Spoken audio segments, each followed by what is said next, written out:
আসসালামু আলাইকুম। তো আজকের ভিডিওটি হচ্ছে আমরা যারা মনে করেন কন্টেন্ট ক্রিয়েটর ফেসবুক অথবা ইউটিউবে কাজ করি তাদের উদ্দেশ্যে ভিডিওটি যদিও আজকে। তো ধরুন আপনি একটা ভিডিও আমার মতো এরকম একটা ভিডিও করলেন, ভিডিওটি আপনি ধরেন ফেসবুকে আপলোড দিলেন, আর কোথাও আপলোড দিলেন না, আপনি বস ওইখানে শুধু ফেসবুক প্ল্যাটফর্মে আপনি কাজ করতেছেন। তো আপনি কিন্তু ইচ্ছে করলে এই ভিডিওটি আপনার একটি ইউটিউব চ্যানেলও খুলতে পারেন, পাশাপাশি ওইখানেও চাইলে আপলোড দিতে পারেন।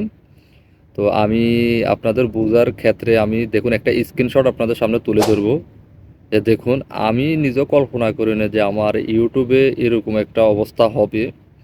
সত্যি খুবই ভালো লাগতেছে আমার নিজের কাছেও যে ফেসবুক থেকে ইউটিউবে কিন্তু আরও খুব তাড়াতাড়ি সফলতা আসে। আপনার দেখা যায় যে ইউটিউবে কেউ তেমন একটা, সরি, ফেসবুকে তেমন একটা কেউ ভিডিও দেখে না। আমরা সবসময় খেয়াল করি লাইক কমেন্ট, এগুলা কিন্তু মেন না, আপনার ভিউজ ওইটা হচ্ছে মেন ইম্পর্টেন্ট, আমরা এটা বুঝি না।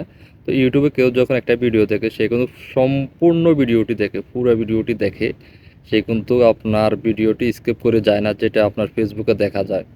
তো চাইলে আপনারাও আমার মতো এরকম একটি ইউটিউব চ্যানেল খুলতে পারেন, যেখানে আপনারা মনে করেন এভাবে ভিডিও সেম।